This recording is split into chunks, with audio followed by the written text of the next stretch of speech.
Hey everybody, what's up and welcome back to today's video guys. And today guys, I'm going to go ahead and be showing you how to go ahead and print shipping labels on Odoo. This is a very simple thing to do, so make sure to watch this quick and easy video till the very end, follow my steps correctly so you can make sure that this works the same for you and you can do this yourself.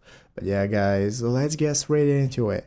So the first thing we want to do is to go ahead and open up the official Odoo website if you've not already by going to odoo.com and logging into your account. So you're going to need to log into your account where your website is located. If you do not already have an account, you can go and sign up for free for one on Odoo, and once you create your website or store or whatever you're using, this is going to be the main page you're greeted by. From this main page at the top of the screen, we are going to be able to see the configuration tab, the reporting site, and so on. So let's go and take a look at this article right here on how to print shipping labels. So basically guys, we are going to open up our configuration from the inventory application. So we are currently in the inventory app. At the top of the screen, you're going to have configuration and you can open up your settings. So if you are using a store with 2 or 3 step delivery, you are going to go and be able to print labels. So what you're going to do is open up your operation types right here in the configurations I have just showed you. You're going to go and scroll down and find operation types. Currently I'm not using a store, so I do not have print labels